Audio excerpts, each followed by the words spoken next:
And welcome back, everybody, to another week of Soaps and Sass. Hey, how y'all doing? I am one of your hosts, Baby Sass. And I am Mama Sass. We are at Season 2, Episode 5 for the week of February 9th to 13th. Sweeps is sort of ramping up. Yeah, I mean, I won't say it was a meh week, but... I got my just desserts at the end of the week. I'll say that. Yeah. Want to go recap, Mom? I will, but it's not just desserts, because just desserts is when you've been doing somebody dirty and they pay you back. Drew got his just desserts when Willow took him in the neck.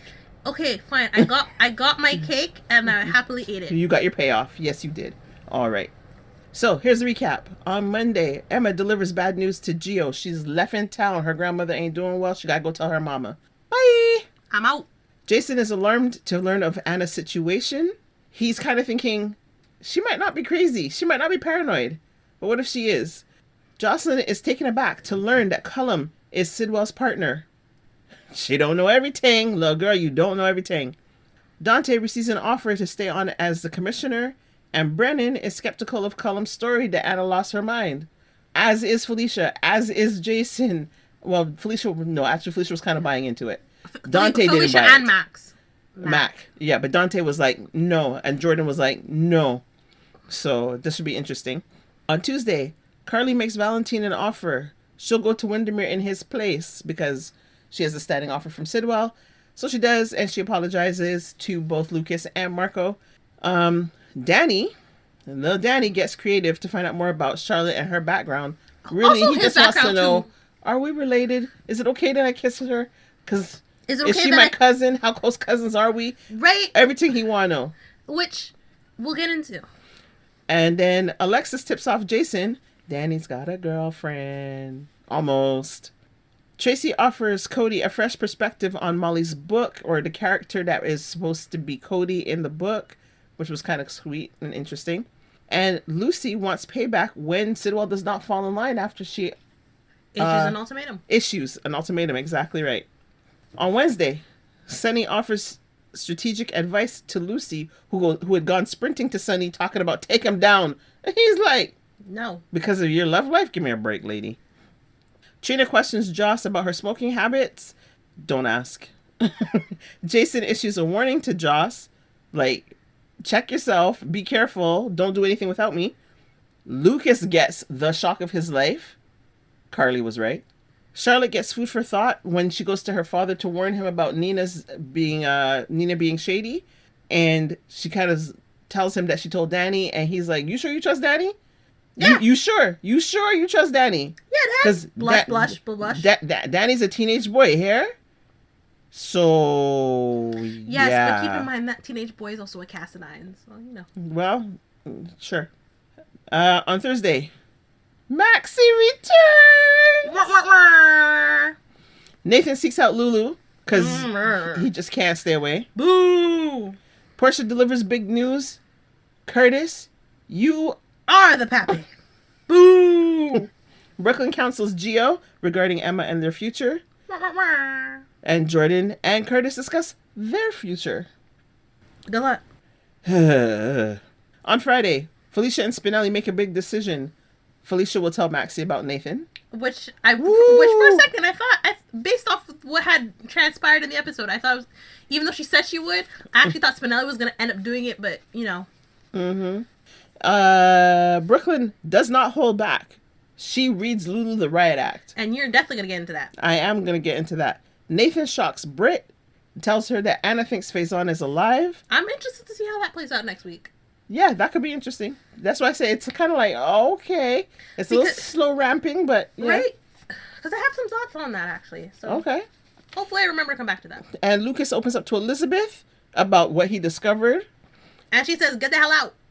She sure do. And Michael plans a date for Jacinda, which apparently I fell asleep while we were watching because I don't remember that any at all. Well, they must have discussed it some other time because really they didn't actually plan anything in that moment. Oh, okay. That's what I'm saying. It's more that he's like, you still want to go to dinner? And she's like, how about I plan where we go? Oh, I see. Okay. Cool.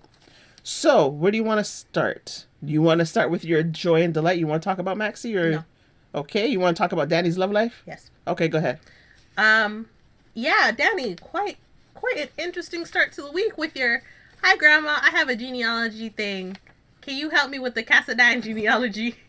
Immediately, everyone who was not Alexis was like, you trying to figure out the relations. I'm like, it's simple enough. Y'all are cousins. Not first cousins, not second cousins, but y'all are cousins.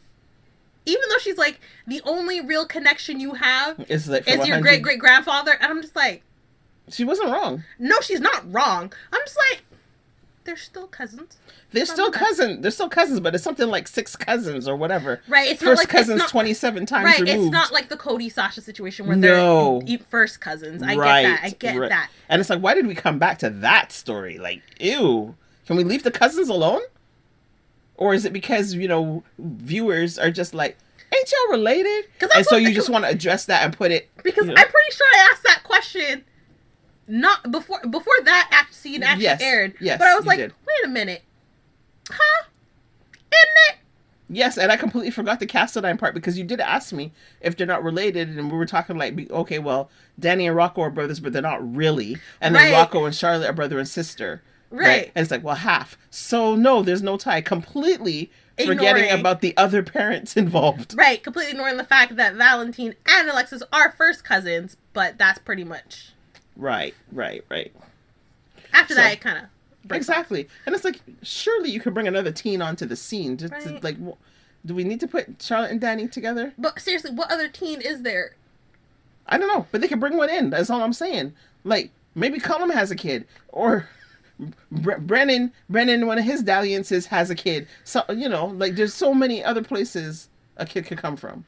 Why you got to pair these very distantly related family members? Because as I've learned, when it comes to it's like they've always, I say always, when it comes to the town of Port Charles, we know they have to keep the town going. Mm-hmm. So it's like everybody's got to have kids. So it's always like there's always a certain set amount of kids who are a certain set amount of an age, who are always just friends and close, and then from that divulges. But what is it? It's like they're the teens, soon to be the young adults. Just how like Trina, Joss, Aiden, and them were the set of teens. Yeah, then aged up. Yeah, right. So it's like they're the new generation, and then you have Wiley, James, Georgie, and all them. I cannot wait till James becomes a young man. Oh my god! Oh my goodness! It's gonna be so interesting to seeing how this kid, because this kid's already like how Sam was like, Danny, you're just like your father with the looking for danger kind of thing. Yeah, and like James is the same way, but less intense because he's not... James is more like Cody kind of wild. Yeah. Like, there's still that sense of, safety. Yeah. But compared to Dan, who's just like... Exactly. James would be the one parachuting into the pool and knocking somebody over. Honestly, just like Cody did. No, but honestly, seeing how much James idolizes Cody, I would be surprised. For sure. Absolutely. But where was I going? You were just saying something about Charlotte and Danny. Oh, I was gonna say I liked how Alexis was telling Jason. Yes, they could be good for each other, but Charlotte and Danny have too much in common because of that adventurous streak. Yeah. So who knows what kind of trouble they can get into if the two of them are paired up. Right. So that was kind of interesting. Right. And also I was gonna say it's like every once in a while, the writers and casting bring in new people who are from out of town or whatever. So, it's what I kind of see it as like, sure, they're going to have Charlotte and Danny together for however, like many, like, a few weeks, months, however long. But they're going to bring in someone new who's their age, who Danny is going to be interested in, and that's going to... I would think so. Or they're setting up a clash between Jason and Valentine, because it was interesting the father-son talk that Jason had with Danny. But then what's the talk that Valentine and Charlotte are going to have? Because they haven't had it yet. No. And I feel like Valentine kind of picked up on it because he's like... Oh, he absolutely did. He's like, Danny's a teenage boy. Do you trust Danny? She's like, yeah, I trust Danny. You have a lot of confidence in this boy. It's like, I trust him entirely. Blush, blush. Yeah, Valentine totally clocked it, but he can't do anything about it because he's not doing the day-to-day parenting. Right. So that will be interesting. And I think at some point Valentine and Jason are gonna, once Valentine is out in the open. I'm really delighted to see him so much on the canvas. I'm glad he's back. Hopefully it's to stay and not just a temporary visit. But I mean, he was in the title cards a few times, so yeah. I don't. Yeah, I think he's still on the payroll, so that's kind of cool. But sticking with that storyline, Carly, Lucas, and Marco. Lucas. First of all, I love how he comes back and immediately runs to Pascal. He's like, "Oh, you're back." That was hilarious. Great. Can we just, you know what? Let's cut to the chase. You creep me out. You are invading my relationship. Left alone. I don't know what you mean. I am simply the butler. No, you're not the butler. You're encroaching on my relationship. Sir, you have no clue what you're talking about. I do. You're jealous. And the look of Pascal could have been like, Arr! Pascal was hilarious. He was so disgusted. He's like, oh my god, I don't want your you little... and I want your man. Like, I don't want that, weakling of a man. Oh my goodness. But hello and good night. After that, actually, I think that will be my Make It Sassy moment, or one of my Make It Sassy moments, was when Carly came in to apologize, and she was like, I would like, I'd like to apologize to you, blah, blah, blah. And it's like, Sidwell was like, let's give him the room, or Marco was, let's give him the room, whichever it was. Yeah. And Luke was like, no, I think you should stay. And Pascal's standing up in there. Yeah. Waiting for the tea. For real, I'm like, again, you're the butler. You're not Alfred. No. You're not Alfred from Batman. You're not Nigel from The Nanny. You're not Jeffrey from Fresh Prince. Kick rocks, my dude. But Lucas was like, you can leave. Like, he was so crusty about it. Lucas is not typically crusty like that. But when man is very uncomfortable by somebody. No, I hear you. But it's just like, Lucas will tell you straight. If he don't like you, he ain't no business. But he's not crusty about it. He's just like, I don't like you. He's matter of fact. Right, but with Pascal, I was just like, because you want some apple pie filling with that crust? Like, wait, what's going on? No, for real. Because, like, he's told Marco, he's like, yeah, Pascal doesn't seem to like me. Like, he really creeps me out and everything. Absolutely. And he's like, and I try to play nice, but he really just does not. It's not working. And which is, as he says, like, that's one of the reasons I want to move. Because Pascal is not. He sets my baby hairs up to stand, man. No. Because Pascal is creepy. I get listen. Listen. If we see Pascal around the city, I'm out. and knowing I'm saying. And knowing the things we know, it's possible. I'm out. So listen. Oh my mercy.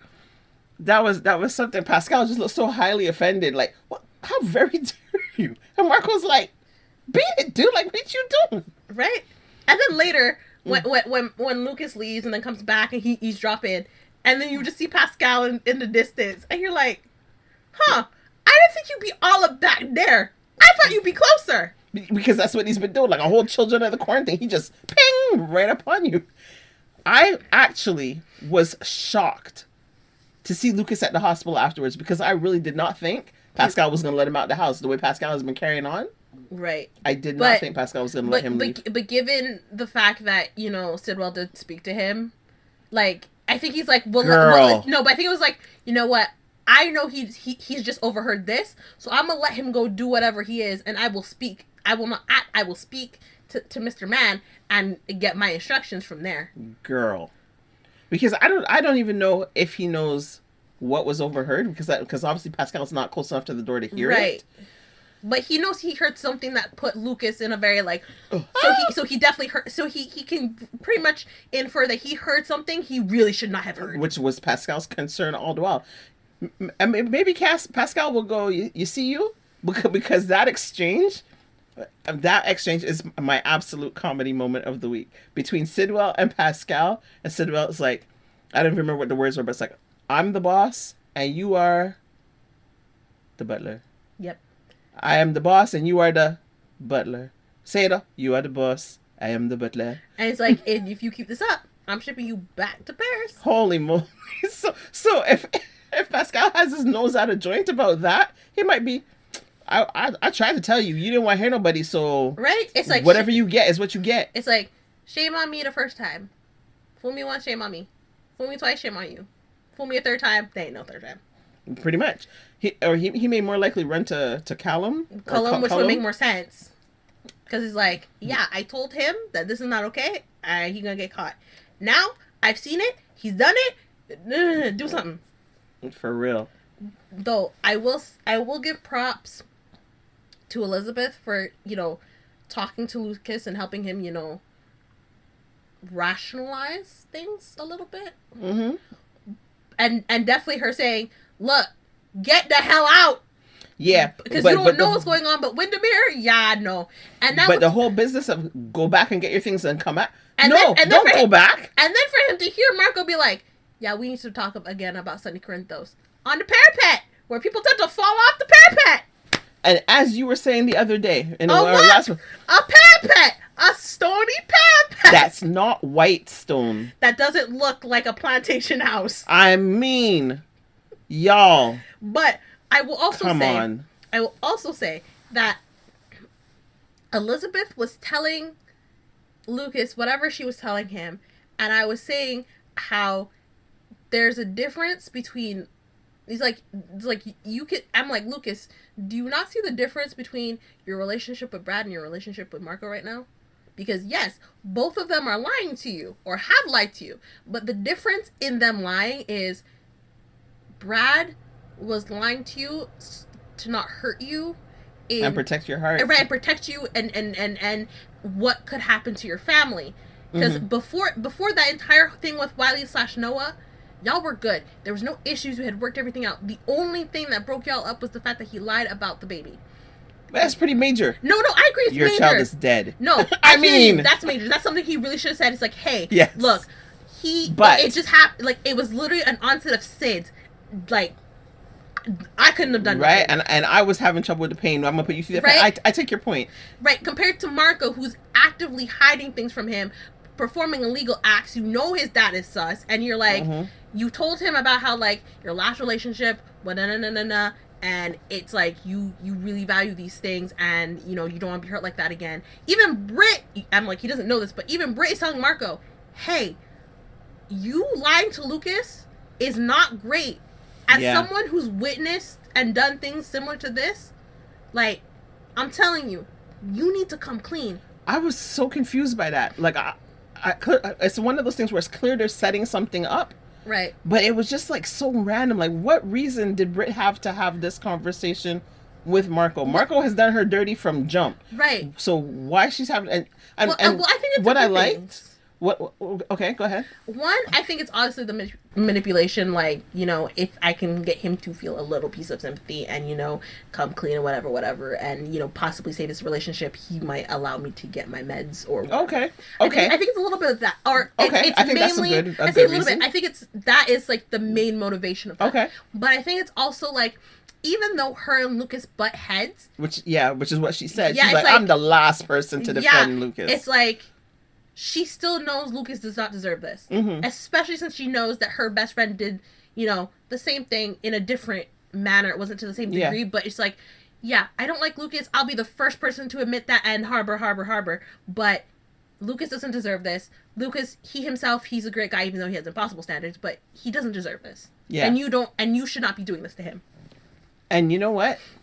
I actually buy that. And more for a reason that you didn't quite verbalize. But because Brad is her best friend and she knows that Brad still loves Lucas, but I think by virtue of that thread, it's like it would hurt Brad to know that this next man hurt the man that he loved. Right. And right. And it's also like, yes, Lucas hasn't been really with anyone since.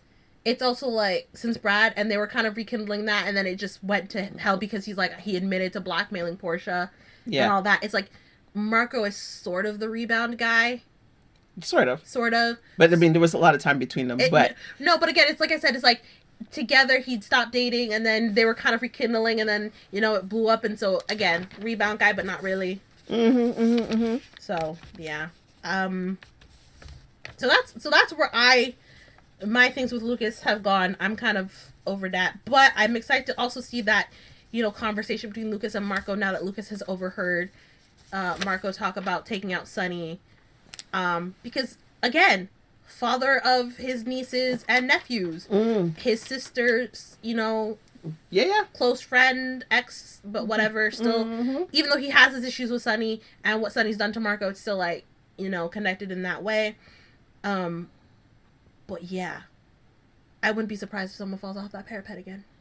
Let's circle back to Britt and Nathan now, because you wanted to talk about that. I did. And Faison potentially being alive. I did, because as we know, when Nathan came back, even though he was kind of unconscious after his accident, people were looking at him like, and Britt was kind of like, so I'm still wondering if Britt knows what's been going on with Nathan, or at least has some idea.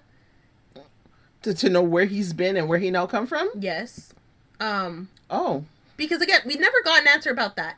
So, no, we didn't. And that's something I really want to know. It's like, where have you been? What have you been doing? Because you're not gonna. That's one of those storylines. I'm like, you're not gonna put that in, and then we're never gonna get the answer for that. No, we're gonna get the answer. So I'm like, does Britt know, or it will, like, one of the climaxes of this storyline be we find out where he's been, what he's been doing for the last 7 years, or who has been doing what to Nathan. Yeah. And for me, the question is, are we going to find out the end of February sweeps or the end of May sweeps? That's the question I have. Yeah. Because we are going to find out. Yeah, and for some reason, I feel like it's going to be closer to May, just because, it's like, with everything, they're like, we have 3 months, the Faison's final project. I really think that's going to be more the clincher for May. It's like, I think so. Anything involving Faison is really going to just wrap up in that. I sure hope it wraps up in May, because I'm not interested in it.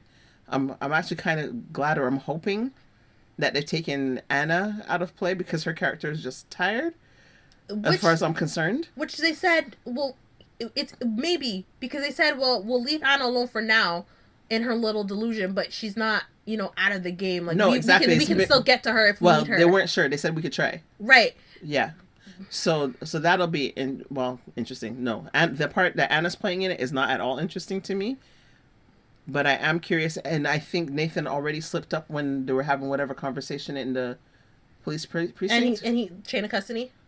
Yeah, exactly. It's like, yeah, Nathan is off, but not at the same time, and I just like, so I think we're gonna keep seeing these little slip ups. Yeah, and they're gonna be very, very minor.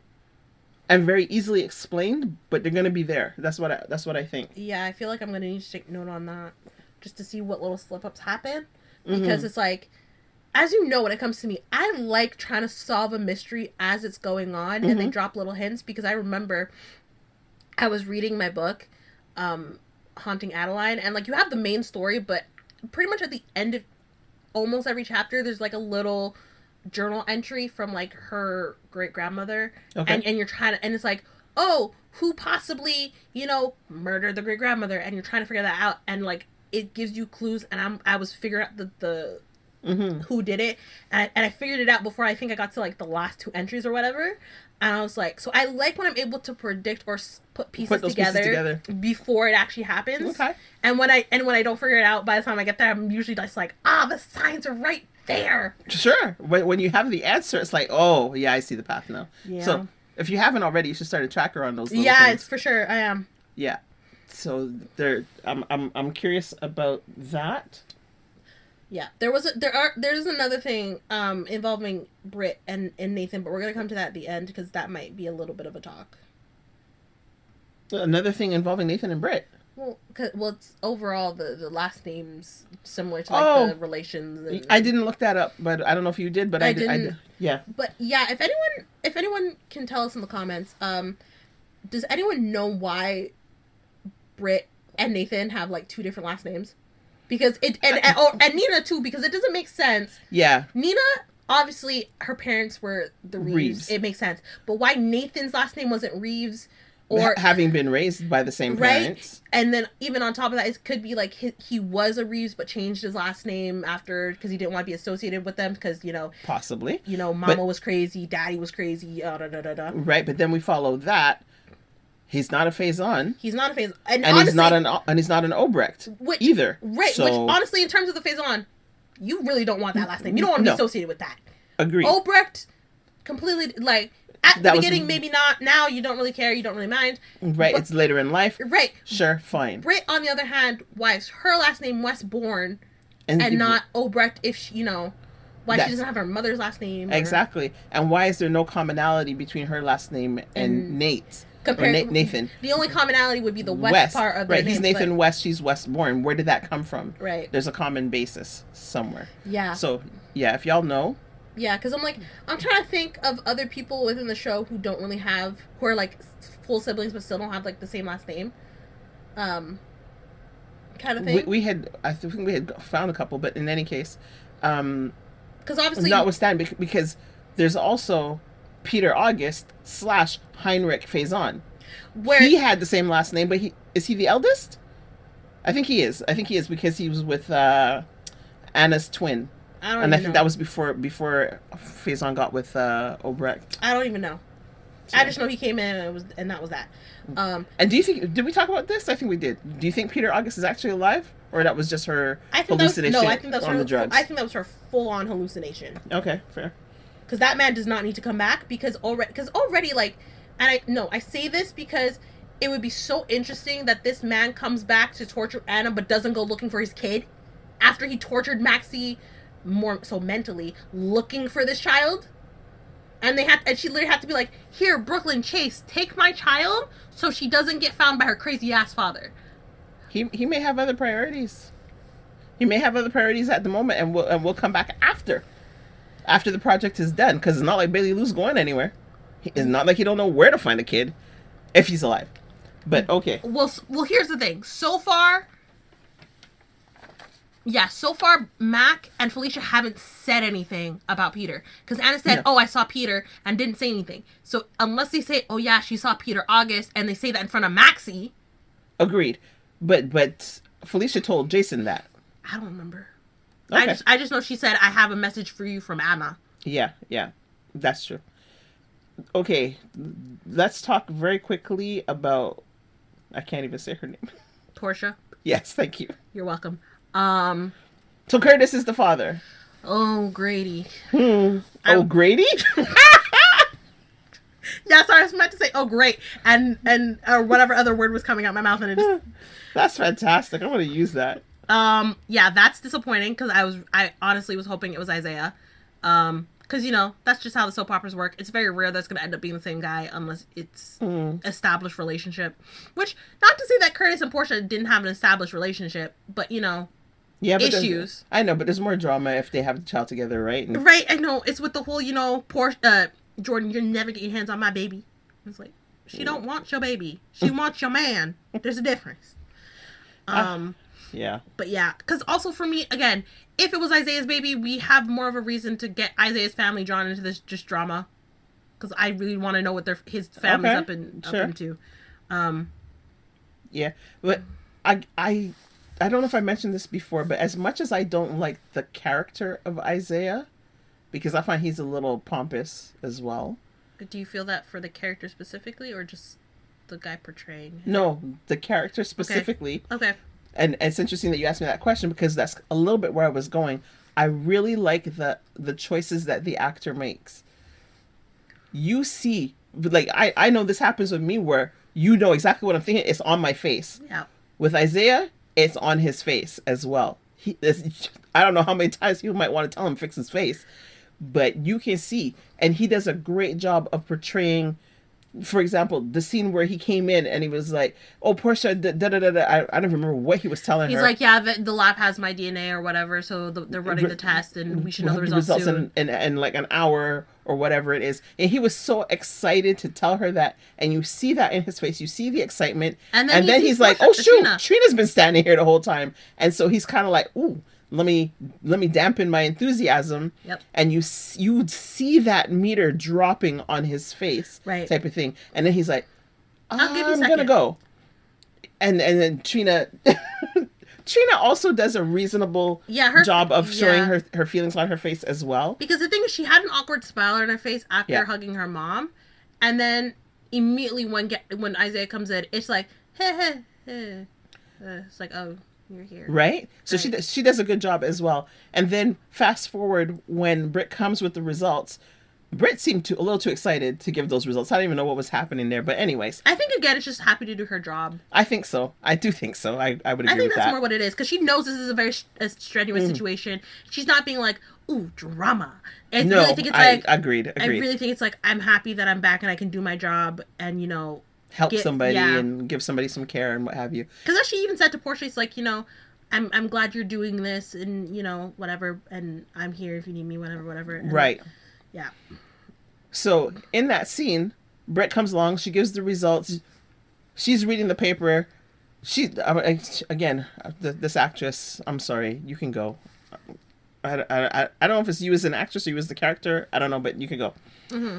But anyway, as she's reading, you see Isaiah and Curtis in the background, and Isaiah is looking so excited and so like the anticipation on his face. He can't wait for the good news type of thing.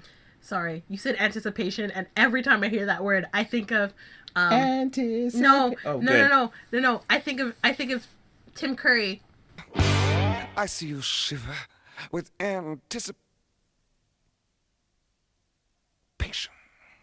I don't even know what that is, but that's fine. Rocky's House of Horror, I think. Okay, fine. Every time he says it, I just... Or the Rocky Horror Picture Show? Yeah, that one. And I'm just like... Okay. Because he does the pause so well. Okay. So, Isaiah is looking eager for the news. And then when she turns around and says, congratulations, Curtis, you are the father. Again, the light dimming in his face. And he's trying to be happy for the man. Like, I'm surprised he didn't just like kind of pivot on his heel and walk away. And the two of them, though, Isaiah and Portia together, like... I will say, though, like, when she got the envelope, and you could see their faces, and she kind of... Because you said she did that really good, playing it cool, reading the results, and just having that stone-faced doctor look. Yeah, the doctor face, yeah. I'm like, yeah, she had that stone-faced doctor look, but you could see in that quick second, she was not happy with the results. And when you turn to the guys, and Curtis is real, like, stone-faced, like he's nervous for the results. Curtis has the cop face. Yeah. And Isaiah's like, yeah? Yeah, It's exactly. like, you knew immediately, y'all better be switching them looks. Because you are the father and you are not. Like, it was easy to tell. It was. And I was hoping the writer said, Curtis, look a little distraught. Isaiah, look a little happy. Just to throw us off, being like, yeah, it's going to be the opposite. Psych! It's not. They had the right expressions. I was like, yeah, they probably want you to think that. No. Curtis is the father. And I was thinking about it later, and I was like, no, but given the time frame in which Curtis and Portia last had sex to the point where Isaiah and Portia first slept together, it makes more sense that Curtis is the father. It does. It kind of does. But I don't understand this whole relationship with Portia and Isaiah. I think they're completely deluding themselves. Oh, for sure. It's like, you're trying to build a whole life. I don't even think you know Isaiah's middle name. No. And also, y'all are living together already? Like, what? I think it's also with the fact that it's like, oh, well, your ex and my ex got together, and so we're kind of, gloomy about it. So, we're going to get together.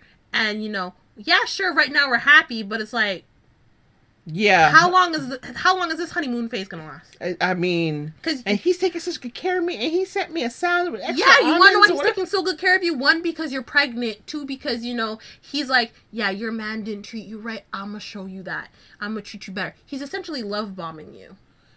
But not in the traditional way of they're just throwing all this love at you and making you feel away. But he's still kind of, That's all fine. But he only has Portia's side of the story because, as a viewer, and recognizing this is a fictional story, I think any problem that Portia had, Portia brought on herself. Curtis was treating her right. Like, agreed. What was your problem, lady? Agreed. I'm definitely not disputing that. But again, it's also like... So all I'm saying is Isaiah's operating on false information. He is. And also on top of that, it's like, she is hitting a rough patch in her marriage. And then you come in, yes, you're being a friend and all that, but you being like really friendly and offering the advice in this point in time.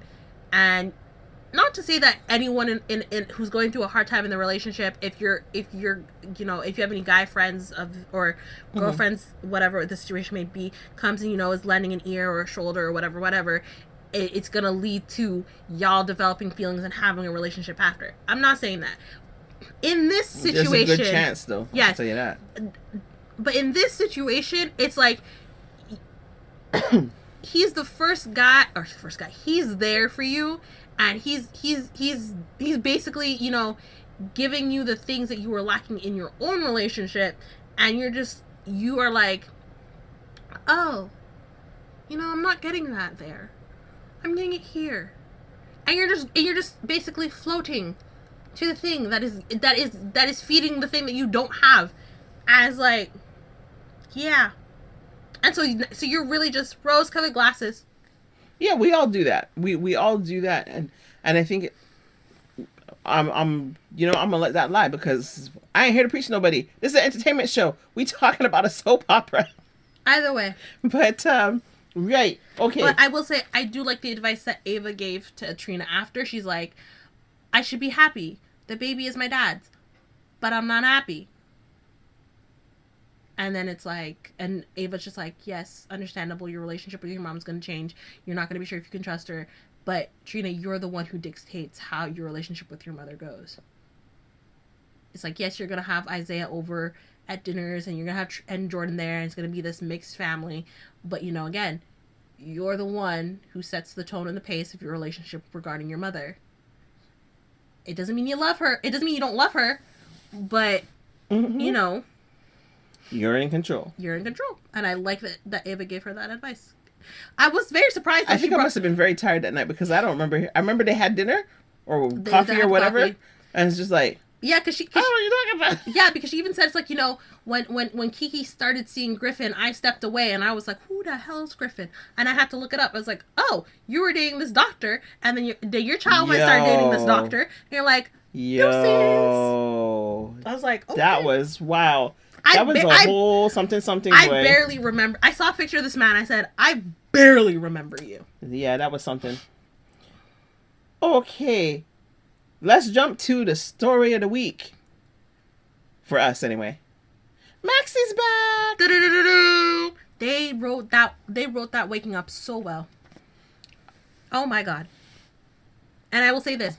If you hadn't told me when she was coming back, like, because, like, we were like, okay, she's coming back. If you hadn't told me the exact date, though, then again, I like to look ahead and read the descriptions. Either way, if I hadn't known when she was coming back, if I hadn't looked that she was going to wake up, I probably would have been on the floor when she... Weeping? Probably not the... sobby mess? No. Oh. Not like when I got to that part of that book. No. I would have been like, oh my god! Like, sure, my eyes would have gone glassy. I don't know if the tears would have fallen. But I would have definitely been excited. I definitely would have been like, what to France? Listen, I really like France, that. But it was like, this girl's standing on two legs, no weakness. Just like, James Malcolm West, you are not doing anything without a helmet. That was very intense for someone who just woke up. Right? But I like the scene because Maxie came with all the things that I think any normal person would have come with. Oh, for sure. Clearly we're in a hospital. What happened? It's not General Hospital. Where am I? What's going on? Right? I thought all of that was good. Spinelli, when he came in, Pinch. Right? Didn't drop the cronuts on the floor. He dashed them across the room. The funny thing is, don't drop the donuts, Spinelli. Do not drop the donuts, Spinelli. Whip! I'll accept it. And I think that's because I remember I had a plate in my hand, and I think it's when Spinelli came in and saw her that I almost dropped the plate. Like, it was a wonder that I didn't. Like, something happened, and I said to you, I'm glad I didn't drop the plate, because something happened that made my mouth drop open. And it might have been that. I don't remember, but yeah, I'll say this. All the scenes involving Maxie and her family were just perfect. They were. There were moments where I was really like, it would be great if, like, this is where she woke up, like when James was there talking to her, I'd be like, you know, I joined the hockey team, and I'm doing my lessons, and all this and all that. I'd be like, perfect time for her to wake up. Or, you know, when Georgie's, like, hugging her and be like, Mom, please wake up, we miss you, we need you, please wake up. It's like, you're squeezing me, get your hair out my face! Right. I was gonna say a moment when Felicia was finally talking to her. I don't know if there was anything really in Felicia's moment where I was like, okay, this would be a good time. But I like how it's like they're pretty much getting ready to leave to go to the airport, and that's when she's like, I don't think so. Yeah, it was really well done. It was. She don't remember being at Hardin home. No, she's like, the last thing I remember is getting school supplies. It's like, huh. Okay, interesting. Okay. Yep. And then the other thing for me was, because again, I like to compare things based off what I know. And the fact that Maxie was able, has been in the bed in her coma for 6 months, standing up, not all that tired. Like, they said she was tired, but it didn't seem so, and all that stuff. So I was like, okay, so somebody's been doing it, the leg workout to keep the physio to keep from the muscle atrophy, which tells me this is a good facility. Which we knew. Right? Yeah. Because as, Lucas had said. Yeah. Compared to, like, with Lulu, who had been here, granted, again, different amount of times, because Lulu was in a 4-year coma compared to 6 months, but and also, did they move her from a different facility, or was she always at the facility she was at? She was always at the facility she was at until she went to General Hospital to donate the liver. No, right. I was going to say, she was at one received the liver. Yeah, she was at one facility, and then, like, we can't, because she's getting poison or whatever. It's like, how is this happening? Right. And then they moved her to a different facility because of that, and they didn't trust them because she was getting poisoned. Right. I think she'd been at... She was at whatever facility it was. And then she went to Turning Woods, in any case. So, because... Yeah, so I'm like, I can't... for some reason... she'd been at GH. Has she been at GS the entire time? I feel like she was at a different one. Could be. Anyway, we won't belabor the point. Right. So, anyway, my point is, for some reason, my mind was thinking she was at Turning Woods the entire time, but if she'd been at a different facility for the first initial amount of years, it's like, okay, it's entirely possible that they had been doing the physio to keep for the muscle atrophy, and maybe at Turning Woods they either had been continuing it or they just stopped. Mm-hmm. Because for me, it was hard for me to completely and entirely believe that Lulu wakes up from her coma and then, is walking out of her bed. Yes, she stumbles the second she actually gets out, but then once she gets her footing, she's walking out the bed and walking out the building and traveling down the side of the road. Like, it did make sense to me. And listen, Fear will do that to you because she heard Cyrus I know. And she's like, who? No, I know. And it's also entirely possible that, because we know she didn't bust out that same week. She's like, she had to wait, get her strength back a little bit. And it's entirely possible she did say something like that. Okay. And it's entirely possible, like, when they weren't checking in on her, she was, standing up. Moving around a little bit, walking around the room just to get, the muscles at least a little bit. But if we take all that and just toss it out the window and say she woke up, she got in bed, she left the facility, it's 4 years. You shouldn't be doing that immediately. I don't believe that. But either way, Maxie's awake. She's with her children, and the news broke. I swear to God, there were moments I was like, James, just say something about your father. Which he kind of did. It's right, like, not how I was expecting. Dad is riding a horse too, or Dad is learning to ride or whatever. Right, because he's like, oh yeah, I got a saddle from Santa. And I was expecting to be like, yeah, and Dad was really great. Dad and Cody are getting along, and or whatever. Mm-hmm. No. He's just like, and Dad's taking riding lessons too. Oh, that's nice, Spinelli. It's like, But she didn't say Spinelli. She just said, that's nice. No, but she looked at Spinelli, which is why it's like, oh, really? Mm-hmm. You're taking riding lessons, eh? This is it. And then afterwards... Maxie knows Spinelli. I don't think Spinelli would ever want to get on a horse. But this is it. So she's like, wow, okay, a lot changes in 6 months. He's really bonding with my son, which she kind of said. It's like, how cool is it that James is now referring to Spinelli as Dad? Right. And then Felicia's like, how about that? Yeah. While Spinelli and James do have a close relationship like that, when he says Dad, he's not talking about Spinelli. Like, who else could he be talking about? Because he can't be talking about Cody. Right? And it's like, when he says Dad, he means Nathan. Very funny, mother. No, I'm not kidding. Nathan's alive. Yep, so... And she's like, hopefully that's the lead-in on Monday. But then you fast forward to Port Charles, where Spinelli finally gets a phone call out to Lulu who's being cussed out by Brooklyn. There you go. Hey. We've gotten to the part that you want to go to. Go ahead. Yes, because Brooklyn came in and found Nathan and Lulu giving each other these longing glances, and she's like, listen, Lulu, be it far from me to say anything because I'm not sure what I saw. But what I think I saw was you two having this very tense moment, like if there's some kind of sexual tension going on, and Lulu's like, yeah, what you think you saw is what you saw, and Brooklyn's like, have you lost your ever loving mind? It's like, listen, the hell it is. All the things that we've been saying, that's your girl, and to be fair, all the things that Lulu herself has been saying. Maxie's my girl. Y'all are married. Never mind that she moved on with Spinelli. When she finds out you're alive, it's gonna be a ting. It's gonna be a ting. And right, and it's like, wait until y'all figure out what your situation is. It like seriously, it's like if y'all have a conversation, because yeah, she's seeing Spinelli, but also Spinelli kind of has to understand. Like even Spinelli's kind of like, well, if Nathan is alive and Nathan hadn't died, they'd still be together and we wouldn't be. Like even Spinelli realizes this. Absolutely. So he's kind of like, yes, we're in a relationship, but now that Nathan's back in, I don't know where that relationship stands. Right. And now that she's awake, now that's even more present for him. Right. But he's had a little bit of time to process it, where Maxie has not. So now he's got to deal with that. Exactly. Nathan will have to deal with that. Right. And I'm so glad that Nathan has said, at least, and I feel like he's going to reiterate that to Maxie. It's like, hey, yes, I died, and because of that, it's like I never expected Maxie to grieve forever. I expected her to move on. It's not like we had that conversation of, if I were to die, I don't want you to move on. I want you to be single forever. Exactly. But it's he's like, she's made a whole new life. It is not fair for me to come in and chambarder and wrecking ball this, basically. Wrecking ball this.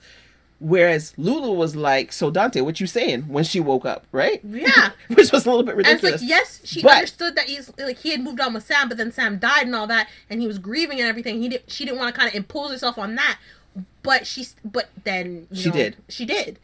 Whereas Nathan's kind of like, yeah, that ship has sailed. I get it. Yeah, so if Maxie... So, yes, we will have that conversation. But for right now, what you doing? Well, this is it. And it's like, I'm fully aware that ship has sailed, so that frees me to go and, not intentionally look for Lulu. Right. But that's what's happened. And all of that aside, so I'm giving Lulu full credit for being like, listen, this is a mistake. As much as I feel for you, I can't do this. We don't know. But then she started to flip. We don't know when Maxie's going to wake up. So she was starting to lean that way, but she still had that moment of hesitation in Friday's episode, which I'm like, full credit. Because I wish she had said that to Brooklyn in the argument. She didn't, which is also fine. Mm-hmm. Everything Brooklyn said to her was on point. Yeah. And then Lulu's talking about, well, shouldn't we have some time in private? Because Brooklyn's like, does Dante know about this? No. And she's like, no. Somebody else she asked, like, does Nina know, or I don't know, or James or whatever, like whoever she asked, and it's like, because it's like no, it's like Nathan is his best friend. You are Maxie's best friend. No, don't do it. It don't make sense. You are opening a bag of. Right? It's like, but can't we? It's like, but can't we just figure this out and then tell people? And she's like, yeah, we should figure it out for ourselves before anybody else knows. We deserve some privacy, right? And Brooklyn basically said, "Oh hell no, you did not just say that to me." Exactly. I was like, you have a nerve, Lulu. It's like pot beat kettle. You have a nerve, because when Brooklyn was asking for privacy for something really massive, right, in the scheme of things, not just you fell in love with somebody, but really massive with her life, you were like, oh, hell to no. And now Lulu's looking at her face and talking about, I just wanted Lois to tell you. No, that's not true, because you were fully of the opinion that Brooklyn was very well aware that Gio was her kid. So you had no issue blowing her life sky high. And every minute it's like, well, shouldn't I tell Dante? Well, shouldn't I tell Dante? Well, doesn't Dante have a right to know? Blah, blah, blah. It's like, if you don't tell him, I will. Who are you now to be talking about, I just need a little time to figure things out? No, you don't. No, stop it. Because honestly, put it on the table. Because honestly, here's the thing: if Brooklyn had said, if you don't stop this, I'm going around telling your business, I wouldn't have blamed her. I would have, because it's not because Lulu did it that she should do it. I wouldn't have been happy with that. And in fairness, they have technically ended the tit for tat situation. They had, but I think even Brooklyn said in the argument, it's like, we've been getting along good, or Lulu said, we've been getting along good. Can we try to maintain? And Brooklyn, or the other, was like, no, this is not okay. No, well, yes, in this situation, but because they ended it for Maxie's sake, mm-hmm. now that they now both know that Maxie's awake. Well, that was the thing, right? So then Spinelli called in the middle of that argument and was like, Maxie's awake, which, go ahead, I'm sorry, you were going to say. Right, because it was just like, oh, I've sort of lost it, but it's just like... That's okay, then I'll jump back in. Yeah. I think it was great timing because that was what I wanted. I wanted Maxie to wake up before that could go too far. And so now Lulu's really going to have to think about what she's doing. It's like, okay, now this girl is awake. Yeah, it's only a matter of time before she comes back. Right? So what am I doing? What am I saying? Right, because now it's a matter of you now know. Someone has to tell Nathan, whether that be Spinelli or Felicia or you. Like, Nathan's going to find out. And so it's like... And I'm okay. I think I'm okay if Lulu's the one that tells him that Maxie's awake. I almost feel like that would be her next call. Yeah. And maybe should be. You know, however that goes. Or call Nina and let Nina tell Nathan. That, or if, James got a phone. Dad, Mom's awake. Right? Yeah. So however that news travels. But yeah, that'll be interesting. Yep. That's the storyline I'm actually looking forward to. There's not many that I'm really interested in. But I'm definitely interested in that one because I really like Maxie. I enjoy Maxie. I love Maxie. And the other she was one of the reasons why I enjoyed watching General Hospital when I was a teenager. Absolutely. And the other storyline I wanted to now bring back, like, let's get back to Willow and Drew and the custody hearing. Let's get back to that. I'm not really interested in any of the others. So yeah, I definitely I don't know if Drew is gonna come up, but I definitely know that based off what I've seen, Willow's supposed to pop in this week. Yeah. Cool. All right. So we talked a little bit about our comedy moment of the week. Yep. So for me, it was Danny. We talked about what had me hot, which you just talked about. No. Well, okay. Yes. That was one thing that had me hot. So, did you have one? Because I wrote something else on a paper, but not really. The other thing, and I'm just gonna breeze by it, was Christina trying to justify to Molly sending the manuscript. No, yeah, like, really? For sure. Yeah, no. I agree. Christina's always out of order when it comes to her doing her crazy. Right, it's like, yeah, but you weren't gonna. It's like, again, you here to respond, not here to listen. It's like you're not hearing your sister. It's like she wrote it as an emotional outlet, given what was everything that was going on at the time. She had no intention of actually publishing it. Absolutely. And for you to take that upon yourself is a great invasion of just privacy and all kind of thing. Privacy, respect. I would brutalize my sister in ways you can't even begin to imagine if she did that to me. All right, let's jump right into your villain of the week. I don't think I have one this week. Yeah, I didn't really either. I didn't find anybody particularly villainous. No. No, I did not. No, I'm not even gonna stretch. I mean, it's certainly around the Windermere stuff, but whatever. Hero of the week. Bailey Lou for being adorable. Gio for making that adorable. And Maxie for waking up. My hero of the week is gonna be Brooklyn for telling Lulu about herself. Did you have anything specific for Make It Sassy? Nope. All right. So I have a prediction based on what we were talking about earlier. Oh, you did write and Make It Sassy, Ava and Lucy. I did, but you know what? Again, I don't care about them, and we talked about it a little bit. I will say, though, Delulu is Lucy. For real. I don't know if I said it last week. It must have been... Was the ultimatum given this week? It was this week. Oh, then that's what had me hot. Yeah. I do not like hearing... The word ultimatum pisses me off. So my prediction, what I would love to see. Oh dear, she's gone in that tone. Oh, I have, because it was based off of something you said earlier. Oh. So with respect to Lucas and Marco. Someone falling off the parapet? No, not at all similar to falling off the parapet, but that could tie in. I mean, whenever it could potentially. But let me tell you. I'm just saying, because whenever people are on that parapet, somebody's falling off. Somebody fall off. Let me tell you. Word gets back to Brad. What is Brad gonna do? That Lucas has been betrayed and dismayed by Marco's behavior because Marco's a liar fibber. What is this man gonna do? Brad calls his Aunt Selena, who's already pissed off at Sidwell because Sidwell used her men to deal with Sonny. Right. So Selena comes back, thanks to Brad, and deals with Sidwell and Marco. Which Could involve a parapet. I mean, I ain't mad at it.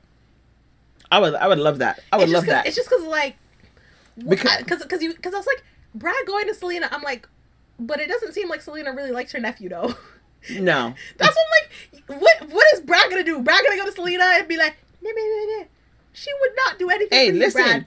She don't like you. She already took advantage of him with the blackmail and everything. She took the information and blah blah blah. Well, so, because that was useful to her. It was. Brad and himself going this like is not.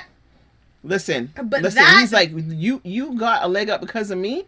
Fair enough. But that makes more sense. That makes more sense as to why Selena would come back. Because I'm like, Selena wouldn't do nothing for this man. Yeah, but with Brad, it's what you won't do for love. You tried everything. Okay, let's slow down because we can't get copyrighted here. Oh yeah, okay, fine. Yeah, you two might take this out. All right. So there you go. So that's my prediction. That's what I would like to see. Okay. All right. Anything else for you? I just want to see a nice homecoming for Maxie. Absolutely. We know we're going to get that. And I'd also like for Maxie to cuss Lucy out for the stupidity when it comes to deception. Oh, my mercy. Let's please. Other than that, I'm good. All right. Well, then, in that case, next week, come back. Come back and hear us for a little bit more so. And a hell of a lot of stuff. Have a great week, y'all.